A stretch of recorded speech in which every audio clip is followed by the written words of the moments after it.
আলাইকুম রাহমাতুল্লাহ। বন্ধুরা, খুব সহজ, খুব সুস্বাদু, খুব মজাদার, স্বাস্থ্যসম্মত পিওর একটা রেসিপি আপনাদের সামনে উপস্থিত।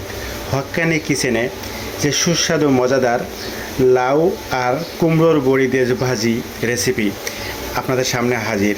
তো বন্ধুরা, এই সুস্বাদু মজাদার লোভনীয় লাগছে দেখতে এই ভাজিটা হক্কানি কিচেন কীভাবে বানাইলো, কত সহজে বানাইলো এবং কত অল্প উপকরণ দ্বারা কম সময়ের মধ্যে বানাইলো, এটা দেখার জন্য আপনাদেরকে অনুরোধ করছি। আপনারা চ্যানেলটা সাবস্ক্রাইব করে পাশে থাকুন, পুরো ভিডিওটা দেখুন, ইনশাআল্লাহ আপনাদের অনেক ফায়দা হবে। চলুন বন্ধুরা, আমরা মূল রান্নার কাজে চলে যাই। আসসালামু আলাইকুম রাহমাতুল্লাহ। বন্ধুরা, কেমন আছেন? আশা করি আল্লাহ সুবহানাহু ওয়া তাআলা আপনাদেরকে ভালো রাখছে, আমাদেরকেও ভালো রাখছে। আলহামদুলিল্লাহ, ভালো রাখার মালিক আল্লাহ, তাই শুকরিয়া আদায় করবো আলহামদুলিল্লাহ। তো বন্ধুরা, প্রতিদিনের মতো হক্কানি কিচেনের দুপুরের খাবারের মেনুতে যে রেসিপি আছে, আজকের যে রেসিপি সেটা হলো লাউ ভাজি হবে। তবে লাউ ভাজির জন্য আমি লাউটা বেশ ভাজি সাইজে কেটে নিয়েছি, আর সেই সাথে এই কুমড়োর বড়ি ভাজি করে আমি লাউর ভিতরে দিব। আপনারা দেখবেন আমি কীভাবে দিব। তবে আমি চুলার উপরে একটা কড়াই নিয়েছি, কড়াইয়ের ভিতরে সাদা তেল দিয়ে নিয়েছি, তেলটা গরম হয়ে গেছে। এখন আমি ওই তেলের ভিতরে এই কুমড়োর বড়িগুলো একটু ভাজি করে নেব। ভাজি করে নিলেই এর কাঁচা গন্ধটা মিটে যাবে আর সুন্দর একটা ফ্লেভার আসবে, এটা খাইতে খুব স্বাদ লাগবে। তো এখন এটা আমি ভাজি করে নেব। বন্ধুরা, আপনারা চ্যানেলটা সাবস্ক্রাইব করে পাশে থাকুন, পুরো ভিডিওটা একটু কষ্ট করে দেখুন, ইনশাআল্লাহ আপনাদের অনেক ফায়দা হবে। বন্ধুরা, যারা নতুন আমার চ্যানেলে, তারা চ্যানেলটা সাবস্ক্রাইব করুন, আর যারা পুরান তাদেরকে অসংখ্য ধন্যবাদ পুরো ভিডিওটা দেখার জন্য। তো এই জন্য আমি ডালের বড়িটা লাল লাল করে ভাজি করে নিব। আপনারা দেখতে থাকুন, ইনশাআল্লাহ আপনাদের সামান্য হলেও উপকার হবে ইনশাআল্লাহ। বন্ধুরা, দেখতেই পাচ্ছেন আমার বড়িগুলো খুব লাল লাল করে ভাজি করে নিয়েছি। এখন আমি এগুলো উঠাই নেব। বন্ধুরা, আমি বড়িগুলো উঠাই নিয়েছি। এখন আমি এই তেলের ভিতরে পাঁচফোড়ন দিয়ে নিচ্ছি সামান্য। পাঁচফোড়নটা আমি একটু ফোড়ন দিয়ে নিব। ভাজির ভিতরে পাঁচফোড়নটা একটা আলাদা ফ্লেভার আসবে, যারা পছন্দ করে না তারা দিবে না। আমি দুইটা পেঁয়াজ কুচি করে রাখছি আর কিছু রসুন, আমি রসুন আর পেঁয়াজ দুইটাই দিয়ে দিলাম।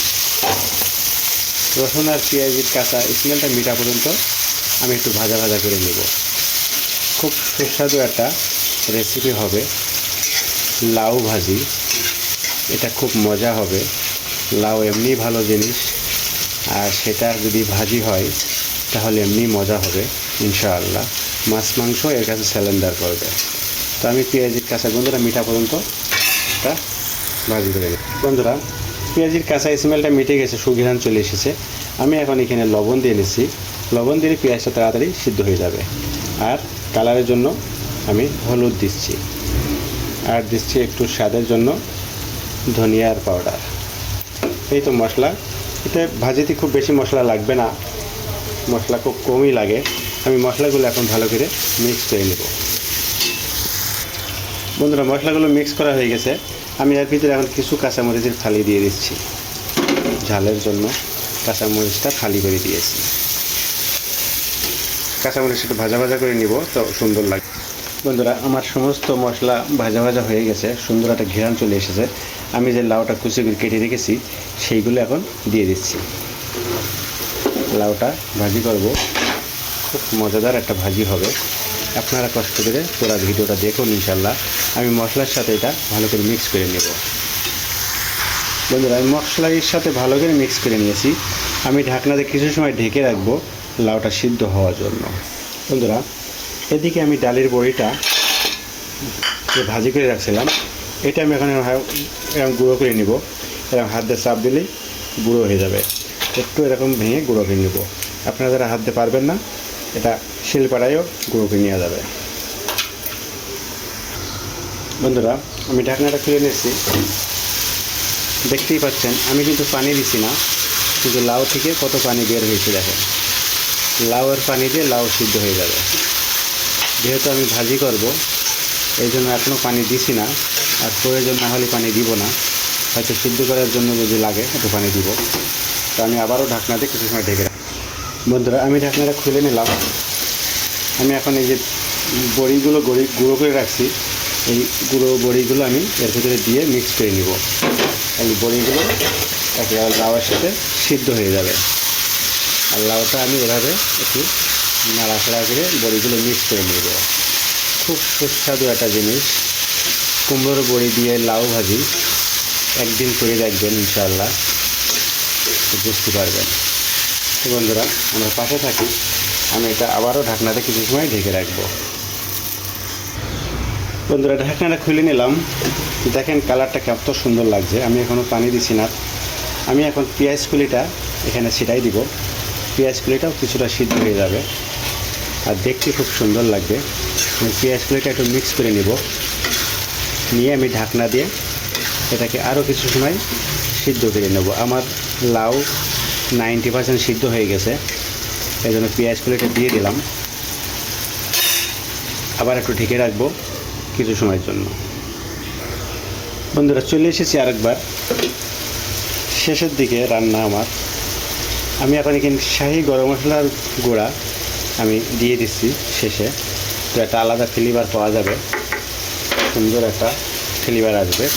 এখন আমি মশলাটা ভালো করে একসাথে মিক্স করে নিব। আর অল্প সময় জাল করলে আমার ভাজিটা শেষ হয়ে যাবে। এত সুস্বাদু একটা ভাজি, এত মজাদার একটা ভাজি। এই ভাজি যদি আপনার ভাতে হয়ে যায়, গরম গরম ভাতে, তা আপনার মাছ মাংস কোনো কিছু প্রয়োজন হবে না, আশা করা যায় ইনশাআল্লাহ।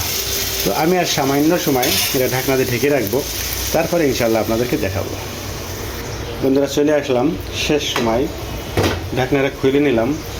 আপনারা দেখুন তো আমার কুমড়োর বড়ি আর লাউ ভাজি কেমন দেখতে আপনাদের লাগছে, আপনাদের কাছে কেমন মনে হচ্ছে? এটা কি আসলে ভালো মজা হবে বলে মনে হয়? দেখে কি মনে হয় কমেন্টে অবশ্যই জানিয়ে দেন। যে এই কুমড়োর বড়ি আর লাউ দিয়ে যে ভাজি, এই ভাজিটা আপনার কাছে দেখে কি মনে হচ্ছে? আসলে কি মজা হবে? কমেন্টে জানিয়ে দেন। পছন্দ হলে অবশ্যই ট্রাই করবেন, বন্ধুদের কাছে শেয়ার করবেন, হক্কানি কিচেনের জন্য দোয়া করবেন, চ্যানেলটা সাবস্ক্রাইব করে পাশে থাকবেন। নতুন নতুন ভিডিও আপনাদের কাছে পৌঁছায় যাবে ইনশাআল্লাহ। তো আমরা খাবার অপচয় করব না, আল্লাহকে ভয় করব ইনশাআল্লাহ। দেখা হবে আবার ভালো কোনো একটা রেসিপি নিয়ে। তত সময় আল্লাহ তাআলা আপনাদেরকে ভালো রাখুক, আমাদেরকেও ভালো রাখুক। দোয়া করি, দোয়া করবেন। আসসালামু আলাইকুম ওয়া রাহমাতুল্লাহ।